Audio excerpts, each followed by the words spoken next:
బీరకాయ శనగపప్పు మసాలా తయారు చేయడానికి కావాల్సిన ఐటమ్స్ ఏంటో ఇప్పుడు చూద్దాం.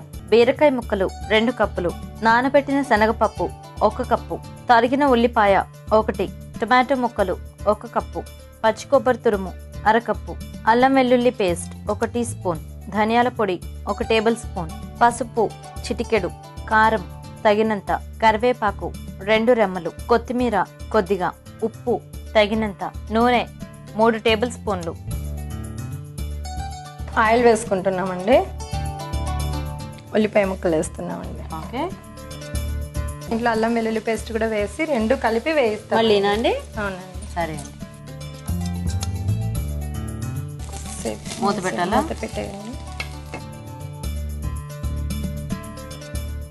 శనగపప్పు ఏమో నానబెట్టేసుకుని బాగా నానబెట్టేసానండి. కొద్దిగా పసుపు కూడా వేసి కొద్దిగా వేయిస్తామండి.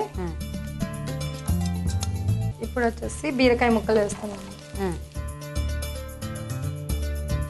నానబెట్టిన శనగపప్పు దీంట్లోనే వేసేస్తున్నామండి.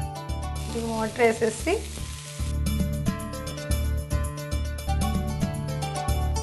మూత పెట్టేస్తామండి ఒక 5 మినిట్స్ దాకా. సో ఇప్పుడు బీరకాయలు పప్పు ఉడకాలండి. అంతేనా? ఉడకాలండి. చూద్దామండి. సరిపోతుందా? ఇది సాల్ట్ వేసుకుంటున్నామండి ఇప్పుడు. చాలా అండి? చాలా అండి. టమాటా ముక్కలు కూడా వేస్తాం. సో ఈ 2 మగ్గిన తర్వాత టమాటా వేసుకోవాలి.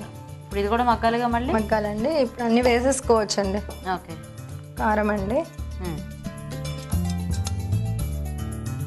ధనియా పౌడర్ అండి. ఓకే. సో మసాలా ఫ్లేవర్ కావాలి కాబట్టి మనకి ఇవన్నీ అన్నమాట. కొబ్బరి పౌడర్ చేసి పెట్టుకున్నామండి. ఎండు కొబ్బరి అయినా వేసుకోవచ్చు, పచ్చి కొబ్బరి అయినా వేసుకోవచ్చు అండి. ఓకే. ఇప్పుడు ఇది పచ్చి కొబ్బరి తురిమే కదా? అవునండి. కొద్దిగా వాటర్ వేసుకుంటామండి. కొద్దిగా కొత్తిమీర వేసుకుంటాం. అన్నీ కలిపి బాగా ఉడకాలా? దగ్గరగా రావాలండి. సో ఇప్పుడు ఇవన్నీ కలిపి మగ్గితే ఇంకా రెడీ అన్నమాట. రెడీనే అండి. ఓకే, చూద్దామండి. అయిపోయింది. స్టవ్ ఆఫ్ చేసాం. సరిపోతుందా? ఇలాగా సరిపోతుంది. అయిపోయిందండి. ఇంకా సర్వింగ్ బౌల్లోకి తీసేసుకుందాం.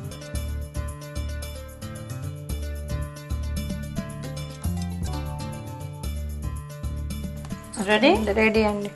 Very good. ఓకేనండి, మరి వేడివేడిగా బీరకాయ శనగపప్పు మసాలా రెడీ అయిపోయింది.